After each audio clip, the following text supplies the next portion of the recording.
Good day and welcome to CAPS Radio KPPQ LP 104.1 FM in beautiful Ventura. You are listening to The Face of Ventura, and I'm Sheldon Brown, your host. On the show, I will have news and interviews about Ventura, some well-known celebrities and some not so well-known. And welcome to my very first show. In the studio today, I have the mayor of San Buenaventura, also known as Ventura, Erik Nasarenko, a true face of Ventura. Thank you for being my first guest. My pleasure, Sheldon. Thank you for having me. Yeah, it was great. First, I'm going to tell our listeners a little bit about you. Erik was elected to the Ventura City Council in November of 2013. 4 years, it seems hard to believe. He was appointed to the role of mayor by his colleagues in December of 2015, after serving as deputy mayor for the first 2 years of his term. Erik serves and protects Ventura County as a deputy district attorney, where he prosecutes child molestation and rape cases. Wow, that's a tough one. Mm-hmm. Prior to becoming a prosecutor, Erik worked in public education for over a decade, serving as chief deputy to the Los Angeles School Board president and as communications director to the Los Angeles and Pasadena school districts. Erik is the son of Ukrainian immigrants.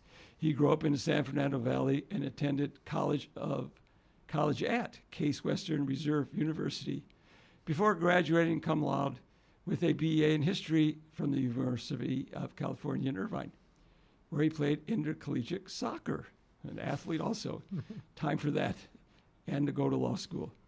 He received his law degree from Loyola Law School, attending classes at night while working during the day. Locally, Erik has coached youth soccer and continues to volunteer as a referee. He is married to Julia and who has two children ages 7 and 10? Correct. Is that correct? Yes. All right. They're going to be teenagers one day. That's what you should know about Erik. Again, thanks for being my guest. First, let's talk about when you first thought about running for the city council and why. I first thought about running for council when I arrived in Ventura because I wanted to get intimately involved with the city. I knew it was where my two children would be raised, where they would attend public schools, where I would become more engaged in AYSO soccer. And I saw things that I frankly wanted to change. I wanted Ventura Community Park to develop. I wanted to see more soccer fields at that park. I thought that it would be great to have East End Library return to replace Wright that closed in 2009. And I also saw it as an extension of my previous work, both in education as well as in the district attorney's office. I like service. I enjoy trying to make a contribution when I can. And in part, I have a self-interest in seeing Ventura continue to be a great place because it's where I live, it's where my family resides, and I'm very committed to just seeing it continue to be the magnificent place that it is. Right, you make it better for your kids. Absolutely. And at the city level, you're so engaged on a day-to-day basis in what's happening in your hometown.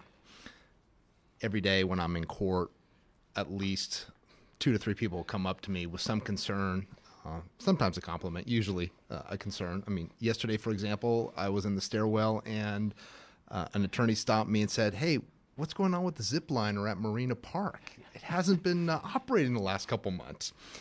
And then when I went through the metal detectors, an attorney stopped me yet again and said, "I have some concerns to share with you regarding your development process. I own a parcel of land, and this is what I'm encountering." And then I was even approached by, of all people, a judge who said, "I get off at Johnson Drive, and I got to tell you about the potholes on Johnson Drive." So, you're in a position where hopefully you can do some good and address those concerns. But it's also it's so immediate to people's lives, and that is in part what makes it enjoyable. Yeah, great. Who did you first share the thought that you were going to run for city council with? When did you finally tell, like, your wife? When did I ask permission from her? Yeah, right. Yeah. Well, I didn't want to say that. Well, I was a library commissioner first, and I had heard rumors, unsubstantiated, that maybe one of the existing council members, then council member Brian Brennan, would not be running again. Yes. And I knew, in way of background, always better to go after an open seat than take on an incumbent for that seat. Difficult to beat an incumbent. Very much so, particularly in a restricted race where campaign contributions are somewhat limited in terms of what you can receive per individual and what you can ultimately spend. And I think that's a good thing. But nonetheless, it does favor those who have name recognition, which I didn't have 4 years ago. I understood that maybe Brian would be, after 16 great years, saying, I'm not going to do it again. And then I began to talk to my wife, and she said, well, how are you going to manage being a full-time trial attorney, raising 2 kids, and then on city council? How logical. Yeah. Of course, I didn't listen to her. I ran anyway. Yeah. And thanks to the voters, I'm now part of the city council. No regrets. You have to balance a lot of balls at the same time, but you know, it's great to be part of the fabric of Ventura. Yeah, well, it's great to have you. What are her thoughts now? Is she talking to you yet? We're not as estranged as we once were. No, she is. We have a division of labor, which makes it work out. She understands how chaotic my schedule can get, and she works from the home, which makes the task doable because she can attend to those issues and concerns that I cannot. I mean, she can go to the doctor's appointments. Right. She can pick up the kids from school. She can help with the homework when I can't, and that's a big help. You know, I remember when you were running, you occasionally had your kids with you. Did they understand what you were doing? I have a concession to make. I misjudged their level of interest in my campaign activities, both then as well as today. And what I mean by that is I thought they would enjoy going to see Dad speak, or going to an opening of a park, maybe going to the aquatic center when Dad was there for some type of official city function, when in fact they don't enjoy it at all because my time is not with them, it's with everybody else. Right. And what I learned very early on is when you go to these events, whether as a candidate or as a council member or as a mayor, your attention is not on your 2 children, rather it's on a constituent who has a concern, or meeting and greeting different people who are there in attendance. And the kids frankly told me, Dad, we don't enjoy that. Wow. It was nice of them to be honest with you. It was. I mean, the March 11th St. Patrick's Day parade, just not too long ago, you know, it wasn't easy to get them to go. I kind of had to say, hey, you're going to be on a fire engine. Afterwards, we'll go to Rocket Fist. And they still said, Dad, you're going to be talking to everybody. Wow. I mean, that's quite personal for them, and for them to explain that to you and for you to deal with it is... Yeah, very much so. In fact, Sheldon, they had a fine system, a theoretical one. For each person that I talked to, I would be fined $1. Wow. That's their college fund. They must have a lot of money. When we got to about 35, I said, that's it. I'm going to go broke. And I'm sure you said, talk to your mother about it.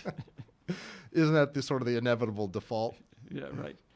I know city council members, people just see you for many hours of city council meetings, but I know you probably spend, city council members, some can spend 30 hours a week easily with their duties because you are on other commissions. Why don't you tell us what they are and how much time you're spending, and is it more than you anticipated.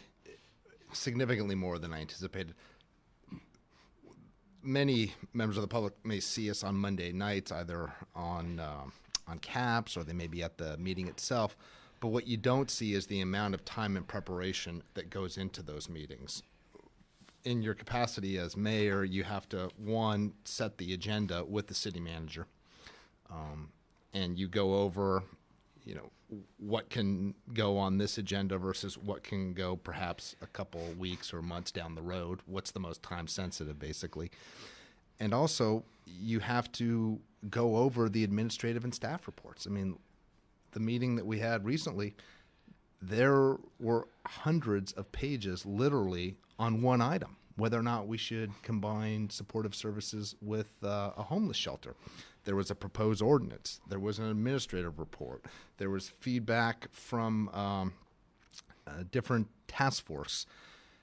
That is time consuming, but to me, ultimately very necessary, because you have to have an analytical process by which you arrive at your ultimate decision. And given my background in law, my analytical process is to try to get intimately familiar with the subject matter, understand the law and the policy framework, and then apply it to what I think is best for the city.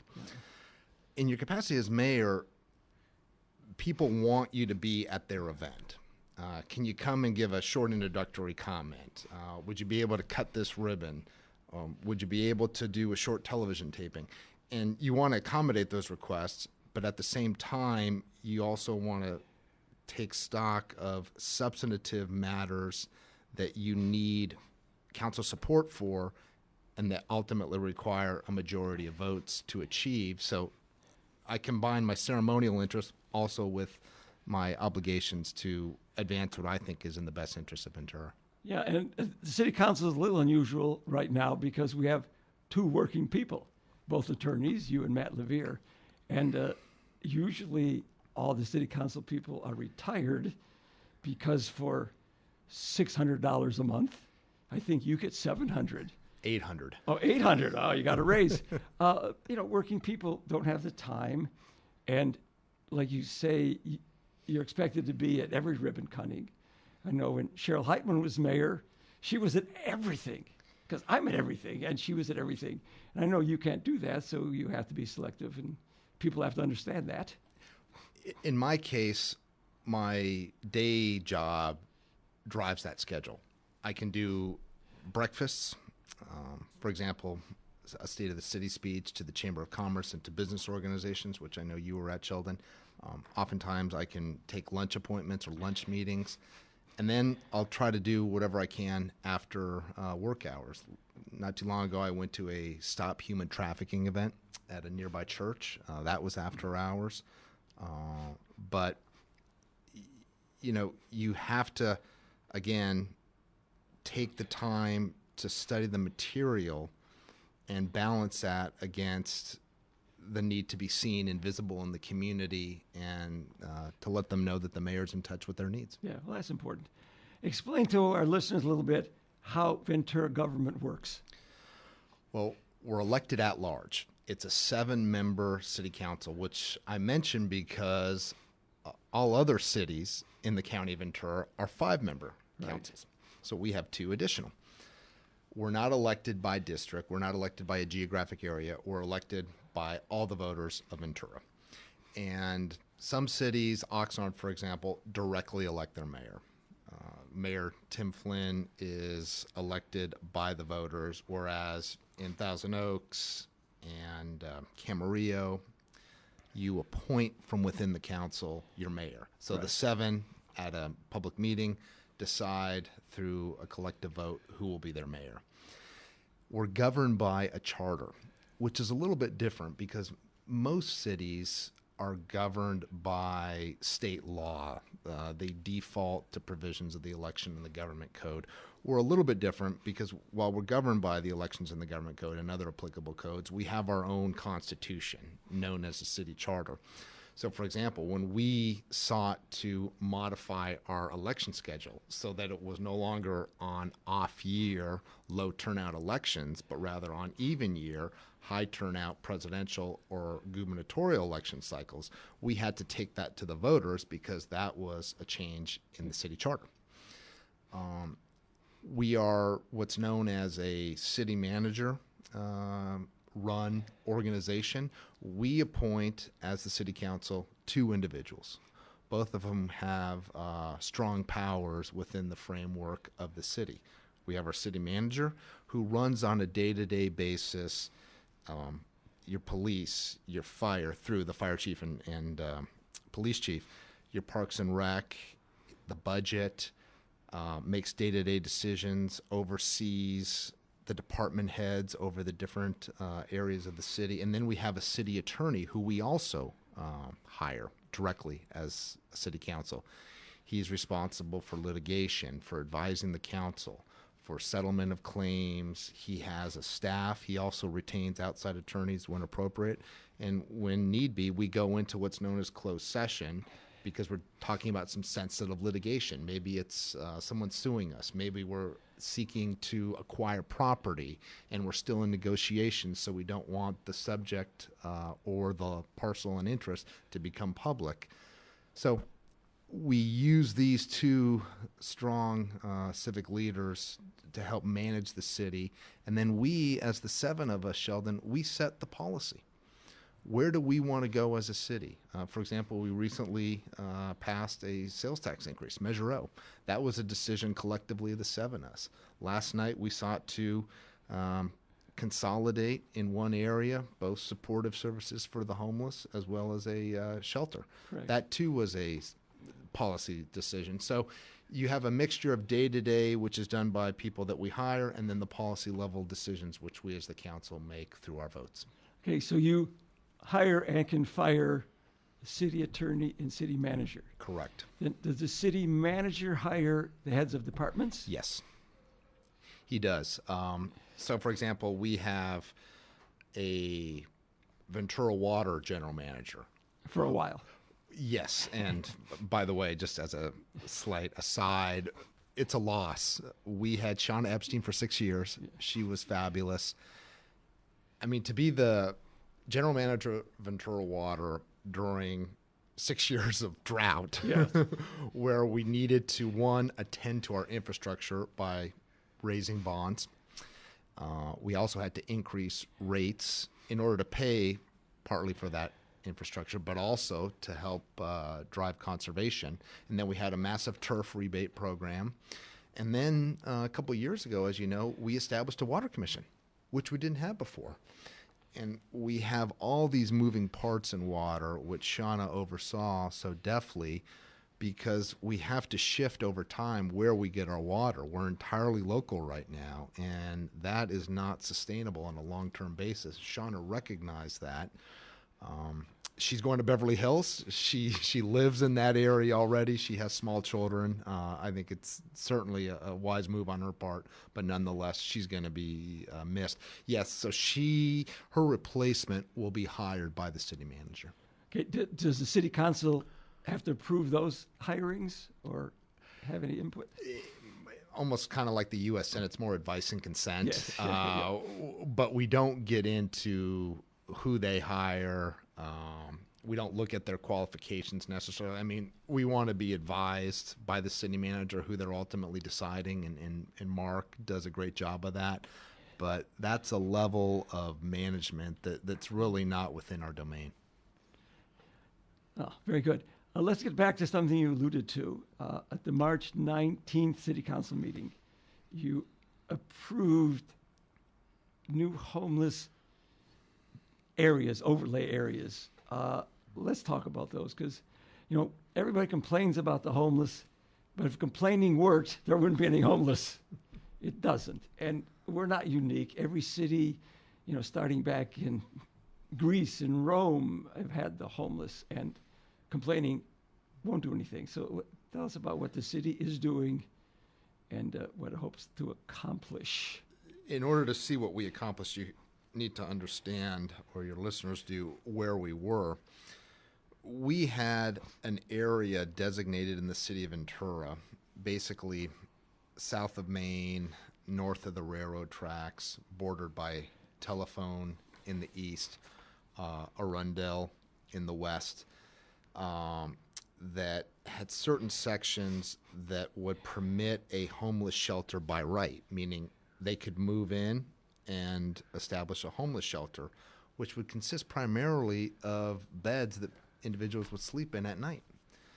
And the missing link was there are no supportive services accompanying this shelter concept. That is, this geographic area that was identified before did not allow to coexist or co-locate at the same time a full-service shelter that would also have substance abuse counseling, for example, mental health assistance, assistance with job and housing, and basically the structure and the meat, if you will, that would enable individuals during the day to get some hope back in their lives, to basically see that there are federal and state services available for them. There even may be housing vouchers. They may be a veteran who can tap into VA services, or they may be able to get sober, clean, and they may be able to get help from Ventura County Behavioral Health and others for their psychological problems or difficulties. Let me interrupt for a moment just to remind people that they're listening to The Face of Ventura on KPPQ LP 104.1. If they just tuned in, and I am interviewing Ventura's mayor, Erik Nasarenko. Okay, you may continue. Happy to, Sheldon. Last night, unanimously, 7-0, we approved a legislative change to the city's municipal and zoning laws that would allow both the shelter and the services to be in the same place. That's significant because that hadn't been accomplished before. The other thing we did is we said, okay, if you're going to come in as an operator of one of these shelters, we need to go ahead and attach to that concept some rules and regulations, which makes sense. For example, we understand that homeless individuals, some of whom have pets, so we'd want an area where they could place their pets. We also understand that there may be people who need to sober up or are intoxicated, so a separate room that would go for that purpose. There'd be 24-hour staff with case management. You would also have an intake center, so that is a process whereby you could regulate who came in and came out. And then also, in terms of best practices, we know that there needs to be coordination with both our fire and our police department, shuttle services to and from the shelter. This was all laid forward through a consultant that our community development department hired. And we're going to have one more meeting on April 10th because there's still some areas that we need to resolve and just tweak. But essentially, last night was the first step towards how do we, with the nonprofits, the faith-based community, the Chamber of Commerce, find an operator who will help either repurpose an existing building in this geographic area or perhaps even with funding available, build on a vacant lot. Yeah. And the idea here, Sheldon, is we can get up to 55 beds. That's what the ordinance would call for. Under some emergency circumstances, it could expand. Maybe there's inclement weather. Maybe there's something unforeseen that would require the expansion beyond the 55 beds. And also, what we learned last night is that typically these shelters, in some cases, are gender specific. They may be for men, one, or the other for women, or there's some type of physical barrier between men and women at the facility. And also, there may be a need down the road for families to have. Of course, with kids. With kids, absolutely. And it was a positive meeting. Every seat was taken. We heard from about 16, 17 speakers, all of whom were supportive of what we've called the overlay of supportive services onto the shelter concept. And, one woman said, I've waited 24 years for this. And it was nice to see her waiting come to an end. Right. Now, this is, incredibly important. But each facility will take a conditional use permit? It will. And want to explain that to listeners that don't know what a CUP is? Yeah, I'd be happy to. Thank you for bringing that forward, Sheldon. CUP, or conditional use permit, requires some extra steps than would what we refer to as a permit by right. Somebody they find the site, they get their permits, they pay their money, and off they go. Conditional use permit requires a more stringent application process. It also requires a review and a hearing before the Planning Commission. They are the city's land use arm, if you will. They're a dedicated group of Ventura citizens in fields of architecture and planning, and they have an expertise, frankly, that I know certain council members just don't possess. They weigh in, they look at the regulations and the standards that we've set aside. They look at the applicant to see whether or not those regulations and standards are being satisfied. Is there a match between the two? And they also assess, for example, the viability of the operator. They speak to different members of our administrative staff. That doesn't relinquish necessarily the city council's opportunity to get involved in the conditional use process. For example, there's what's known as a call-up process that can be undertaken. That is, if we have concerns with what planning has done, or if we simply want to review the process that they've already undertaken, we can call up, that is, bring it to our attention as city council. We've done that in some cases, but usually we don't. But basically, when you have a sensitive use, and obviously a homeless shelter is a sensitive use. And what do I mean by sensitive use? You're dealing with a vulnerable population. You're dealing with a population that has a myriad of different needs, and that require a significant amount of resources and attention. Because of that sensitive use, you want to make sure that if a permit's granted, it goes through some very specific, clear steps, and that's what the CUP is designed to do. And of course, people can attend Planning Commission meetings, City Council meetings, and always express their thoughts and beliefs and concerns. Yeah, and I'm a big supporter of the Planning Commission because I actually look to them and their findings to help guide my own. With respect to the issue we're talking about now, the combination of supportive services with a shelter, that went before the Planning Commission, and the Planning Commission was unanimous in endorsing it. And they too heard from an audience that was supportive of the concept. I don't believe there was anybody in dissent, but it helps me, at least as mayor, to get a sense early, before the matter comes before council, about how these people with specific expertise feel on a land use question, and I'm grateful because they're all volunteers. I mean, they're not even getting the they're not making the big money. Yeah, they're not making the big $600 or $800. Right. But they're working just as hard. Yeah, I know. Last couple of years, we have park ambassadors.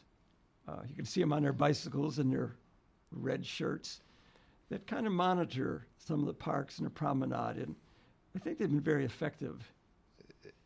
Completely agree.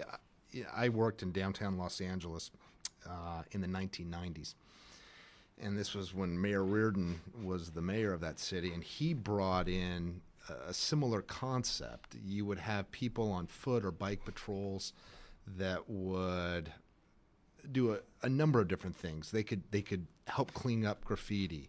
They could attend to a tourist who was lost and send him down the right road. They could help address a vagrant who was sleeping in a business corridor, maybe find them someplace to go, take them into a shelter. And similarly, that's what we've done here. I mean, thanks to former Mayor Heitman, we have a ambassador program in the downtown area, but also extending into Plaza and Mission Park, and now they'll extend to the promenade. And one of the things that they've been so successful in, Sheldon, is the family reunification program, where they, through the assistance of the downtown Ventura partners, they actually will help reunify an individual who's homeless with a family member. Out of state, even. Out of state. And they've been successful in over 100 instances. And I also think there's, just from stepping back and looking at it from the family perspective, when you're at a park, when you're at Plaza or Mission, and you see someone in a red polo shirt who's on a bike, who can summon help when necessary, who's not overbearing and, trying to go ahead and impose their will, but is just simply trying to see how they can help in terms of making that area of public space more user-friendly. So I think it's been a big success. Yeah, it's been great. You alluded to our few charter amendments that were passed last year. One is term limits, which I'm always been in favor of. Me too. And a couple that didn't go on the ballot this year was maybe having an elected mayor and council districts. Elected mayor, of course, will cost more than $800 a month. What do you think about those two issues? I'm glad you asked. I'm reconsidering my position on directly elected mayor. Previously, I was opposed to it. I thought it should remain with the council, but now I'm not so sure. And I'm not saying this in any way out of self-interest. But I think there is a desire on the part of the community. There's almost a thirst on the part of constituents to have continuity in this position. I'll be done in 8-9 months. Then someone else will become mayor. Right. And then someone else after that, and then someone else after that. If people like the job that the mayor's doing, they should continue to be able to elect them in order so that he or she can continue to do so. I also think that while you're one of 7, you're still the mayor, and as such, your voice is a little bit louder than everybody else's. You have kind of a megaphone that the other 6 don't possess. And by virtue of being elected to that title, I think you could even achieve more influence. And I think that's good because ultimately a city of 110,000, they want to focus on one individual. I think mayor they're the default civic leader. That's who everyone thinks of. Who do I go to with my pothole concern? Who do I go to when the park restroom's not open? Oh, let me go ahead and email the mayor. Yeah.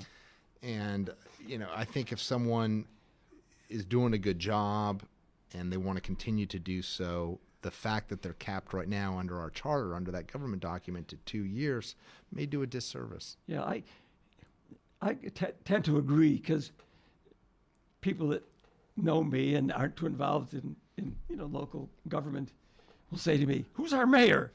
And it'd be nice if they knew who the mayor was. Yeah. Or they'll say, "Cheryl's still our mayor."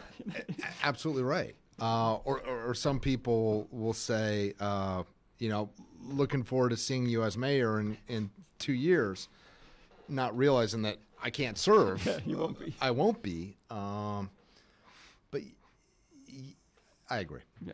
What about the council districts? Mixed feelings about that.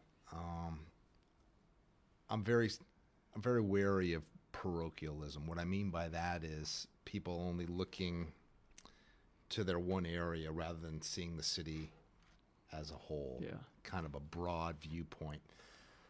I mean, I live on the East End, but I don't see how that has in any way rendered it difficult for me to make decisions about Pierpont, the Avenue, downtown, midtown. I just feel in a city of our size, a broad citywide perspective is helpful because I have to understand how we're all interconnected. Right. A project on telephone may impact Midtown as well as it does the East End. People from downtown, they don't just necessarily live in downtown; they live throughout the city. So, I'm less of a fan of by district. However, we may be forced at some point by state legislation to go that route. Santa Barbara is now in a position where they elect their council members by district. We have the ability, if we need to go down that road, to simply call up an ordinance. That was part of what we did in our charter reform. But right now, I like the concept of all 7 of us at large. Yeah. Well, just a thought about that, because we have 7. What about having 4 council districts and 3 at large? I'd be open to that. Kind of a hybrid approach. Yeah, I've heard that. I mean, the devil's in the details. Yeah, right, you know, right. I don't know who's going to volunteer. Yeah. All right. Well, we've been very serious here about things. Let's just have some fun. Sure. Okay. Let's pretend that Ventura had unlimited funds. Unlimited. Make up a number. A trillion. A zillion. Is there a zillion? What? Some really fun things. I don't mean like keeping fire station number 4 open. I mean, really kind of creative. Well, I have to give you one that's apropos of our conversation, and then I'll be creative. I would fund the homeless shelter. I would kick off the development process to create a 55-bed facility in this designated zone area and use money to bring in supportive services. This would make a meaningful difference to people's lives. In terms of thinking big and bold, I would go ahead and use that money, Sheldon, and I would complete Ventura Community Park. I mean, when I go there and I am on the bike or running path, whatever your sport, and I see those fallow fields with weeds growing in them where there could be soccer fields and softball diamonds, I say to myself, what if? What if? And we put a softball field in about a year and a half ago. They're not cheap. That was $1 million project. I mean, with grading and irrigation and then the diamond and then the bleachers. But I would certainly complete Ventura Community Park, and one of the ways I would finish it is put in sports courts. We have a real shortage in the city of Ventura of sports courts. You mean interior? Yeah, interior. Closed? Yeah. I mean, basically, when a family says, hey, Eric, we want to play in the city gym, the only thing I can tell them, Sheldon, is, well, you're going to have to go to West Park. Yeah, correct. Yeah. That's it. No, yeah, I'm an old gym rat. Me too. And I was at West Park a couple of days ago and kind of reminiscing about playing basketball there and thinking, where else could Ventura people play? And West Park, to me, is one of our best parks in the whole city. It has like everything. I love West Park, having played basketball there. It's not the greatest gym because you take your life into your own hands when you're going for a loose ball. Right, you run into the wall. Yeah, you run right into the wall. Right. I mean, there's such a small buffer between the out of bounds lanes and the actual wall itself. So I would put a gym there, and a gym is not just basketball. No. It's volleyball, tetherball. You could have a senior component with Tai Chi and classes for aerobic and fitness. But right now, where the master plan for Ventura Community Park envisioned that sports court, that's overflow parking when we have soccer games or contests at Ventura Community Park. And still, I applaud Supervisor Bennett and Jackie, the head of the library, but I would love to have a dedicated library at Ventura Community Park too. They have one that they're thankfully opening on Hill Street, right, very close to the government center, and I welcome that. But I would love to have, basically, when you think of synergy, you think of kids going swimming, playing soccer, playing Ventura Fast Pitch, and then at the same time going into that library that would be at Ventura Community Park, and it's all right there, both learning and sports. Yeah, that's great. But when I go to Kaiser, I'll be able to go to the new little library. The former Chinese restaurant. Right. The former Chinese restaurant, correct. One thing I've always thought we needed was a real decent performing arts center. We have one at Ventura College now, but not what I would envision. And I don't know how that could happen. I've always had this great idea that upset many golfers. Would you like to hear it? Go ahead. We have 2 golf courses and even a 9-hole that's in Satakoy, 5 minutes away. Right, which is county. 10 minutes away, several in Oxnard. Maybe we don't need 2 golf courses.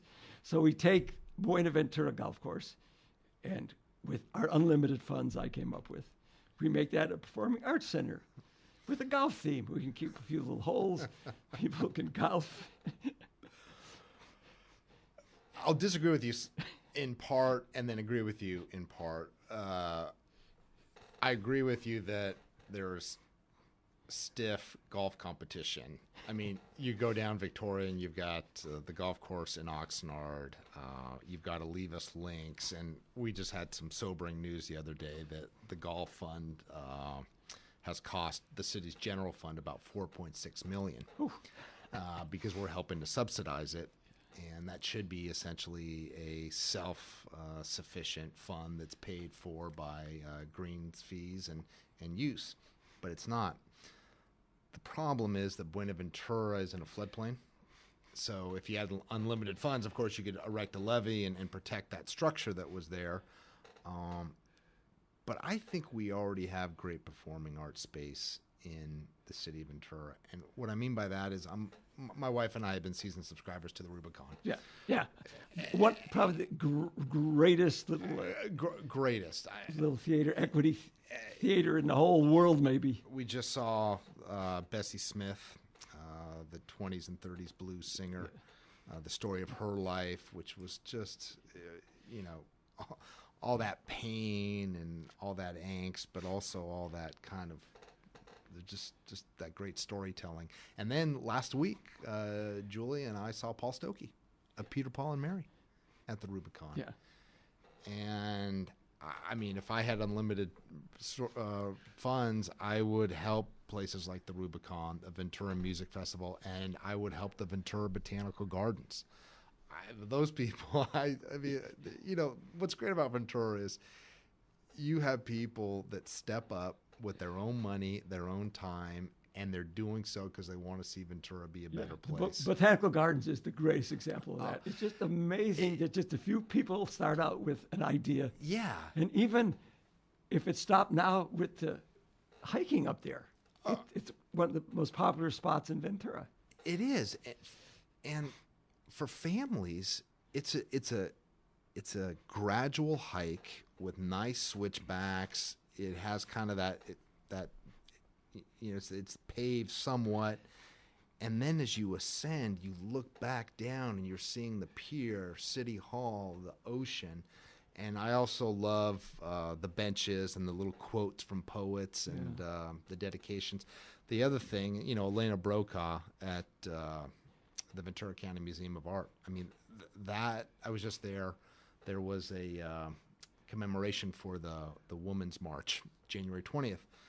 And they had photos from that march.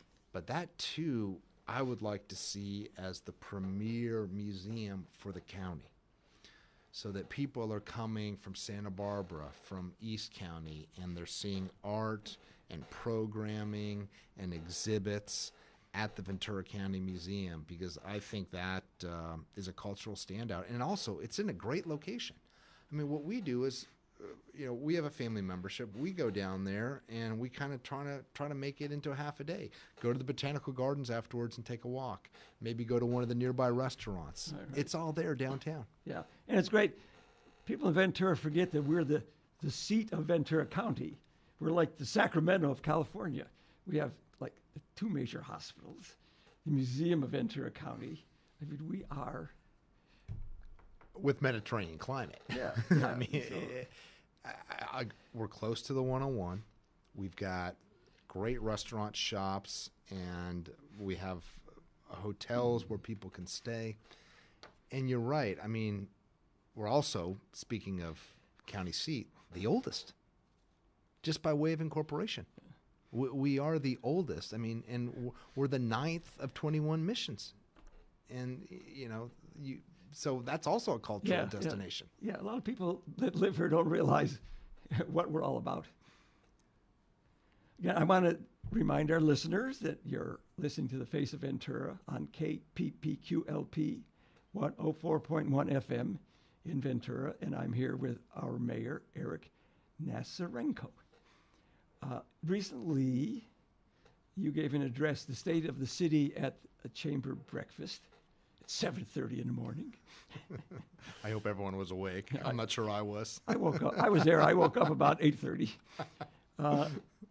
A lot was what you see as good going on in Ventura and bad. So tell us some of the good, bad, and the ugly. Sure. I mean, the good is the healthcare sector in Ventura is strong and growing stronger. This year alone, 2017, you're going to have a new hospital wing open up at Ventura County Medical Center. That means neonatal, obstetrics, and pediatric intensive care units. Community Memorial Hospital, they too are opening up their new hospital, private patient beds, a new emergency room facility, more operating rooms, very exciting. And then Kaiser. I mean, Kaiser's going to be right off the 101. You'll see their green sign. You're right. That metal frame building that went up like in a week. Yeah, and you know what that means for me as mayor is, one, it's Venturans being taken care of in terms of their healthcare needs, but also it's high-paying jobs, doctors, nurses, administrators. I mean, they'll spend money here, but I hope they'll also reside in Ventura and purchase homes and make this city their place of residence. So that's very exciting. The other thing that gives me concern, frankly, the city's pension obligations. And it's not unique to Ventura. Most cities, school districts contract with the California Public Employee Retirement System, also known as CalPERS. They are the retirement arm, and they're saying to cities all over the state of California, don't expect us to make as much money in the market. You're going to now have to shoulder some of those costs. And in doing so, that means that cities like Ventura are going to see greater pressures on their general fund. Obviously, we have contractual obligations to employees, both those that are retired as well as those that continue to serve us. But we have to acknowledge that long-term, PERS is saying we're not going to make as much money in the market, therefore you as a city are going to have to come up with those dollars yourself. So that's a strain, that's a stress. And, you know, we're in good economic shape, Sheldon. Our forecast for next year is we're looking at a general fund budget about $104 million, expenses at about 99. So that means we're going to have a $4 or $5 million surplus. But the good times don't last forever, which is why I was very heartened to see last night that the city manager in that budget workshop I spoke of earlier is proposing $1.25 million or $1.25 million go into our reserve fund. Yeah. Right now we got about 12 to 13 million, but it needs to grow. Well, don't make it sound too good. People will be sorry they voted for Measure O. And we have Measure O too. Right. I know you were a big advocate of Measure O. Were you surprised that it passed? I thought it would pass, but not as overwhelmingly as it did. We were almost at 59%. Yeah, I think it's incredible. And you know, third time's a charm. We had tried this twice before. Some things came together in this campaign. One was we had just gotten off our 150th anniversary, and I think there was awareness on the part of Venturans that, you know, when you're 150 years old, you've got some wear and tear. You know, you've got some streets that need repaving. You've got trees that need to be trimmed. You've got beaches that cause damage to your promenade and your sidewalks. And people said, hey, you know, let's step up and help Ventura because this is our city. And beginning not too long, people are going to see a 50-cent sales tax increase. But in exchange, this summer we'll get our first quarterly installment of new revenue. And on an annual basis, we're talking about $11 million more than we would have had otherwise. Yeah, and it is great. And also it's something that the citizens of Ventura can enjoy for another 25 years.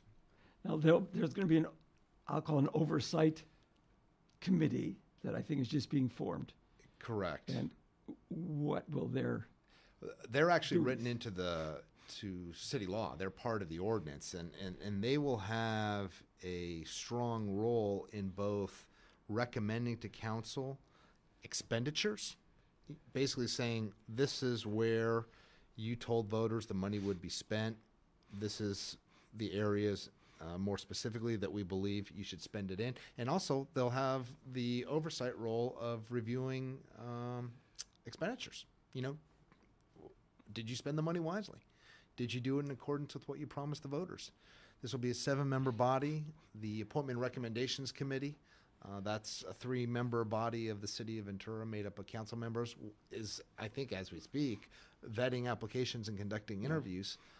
But it's important to have multiple layers looking at funds, because that's a lot of money. And I think people want to make sure that it goes to what we promised them we would go to. Yeah, and I think that one of the reasons that people were comfortable voting for it, because they know someone's covering their back. Yeah, I agree. And also I think that there's a recognition. One of the things we talked about in the campaign and that you're aware of, Sheldon, is people think we get a lot of money from existing property and sales tax, when in fact the lion's share of that goes towards the state and schools. And there's nothing wrong with that. But what cities need to do is they need to create their own funding stream through what we call self-help tax measures.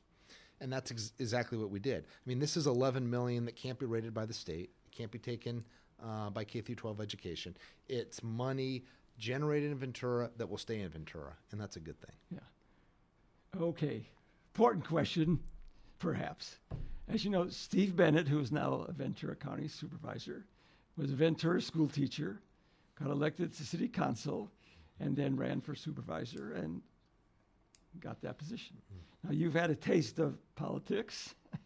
Do you think you may have some future political desires and ambitions? Sure. One, I know Steve, and I respect him greatly. And, right now, I like being mayor. It is a great job. Down the road, if there is a vacancy at some other level of government, would I consider it? Absolutely. I enjoy public service. I don't watch a lot of TV.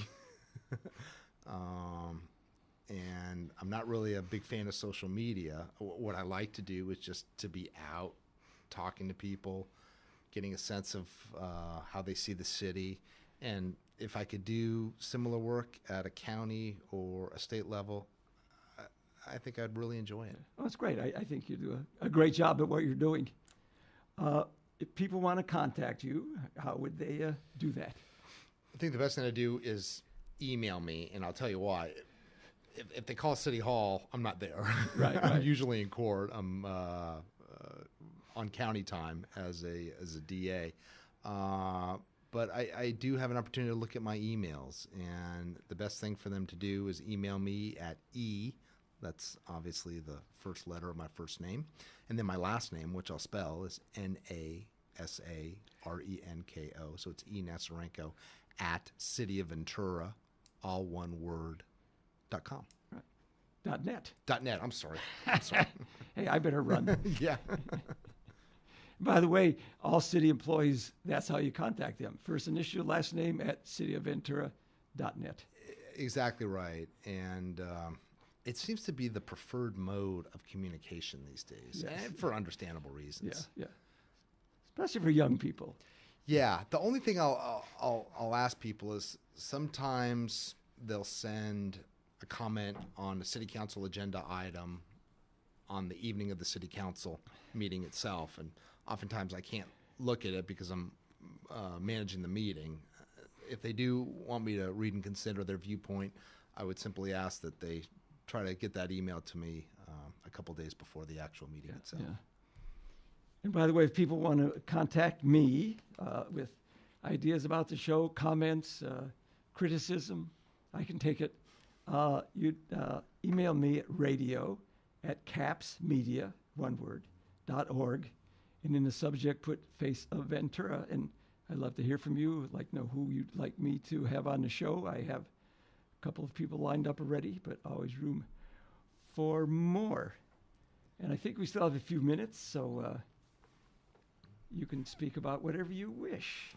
What have we not covered? What have we not covered? Let's go back in your youth. Were you a pretty good soccer player? I was decent. It's probably my favorite sport, although I love basketball too. I had a lot of energy, and soccer is a game of constant motion. And what I really enjoy right now is watching my son play. He's 7, as you mentioned before, and watching him in AYSO, seeing him out there, starting to really love the game.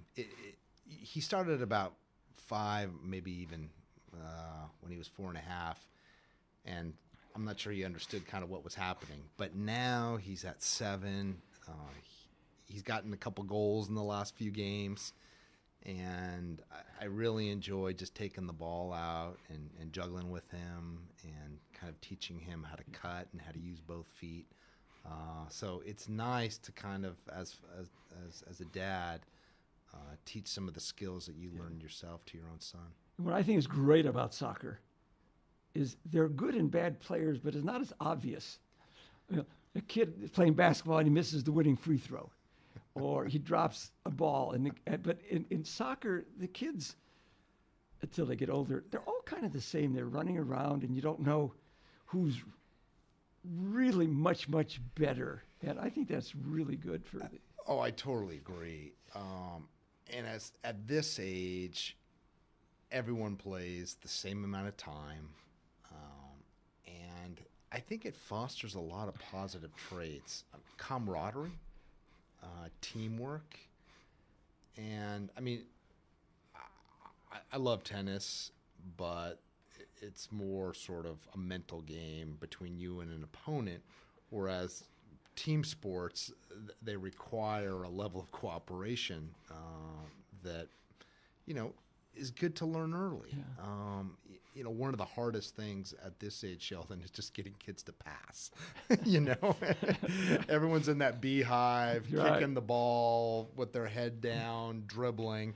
And what I'm trying to teach my son right now is, just look up, look for the pass, and in a way, it's kind of a metaphor for life. Yeah, it takes a lot of concentration. It takes a lot of concentration. And also, you have to be relaxed enough in order to do that. Well, we're coming to the end, and I think that we did very good for my first broadcast, and it was great having you as my first guest. And you have been listening to The Face of Ventura on KPPQ LP 104.1 FM. I'm going to be saying that in my sleep in beautiful Ventura, and I hope that I'll see you around Ventura. You and people know me. And thanks again, and I look forward to my future guests. I enjoyed the conversation, Sheldon. Thank you for having me. Well, thank you.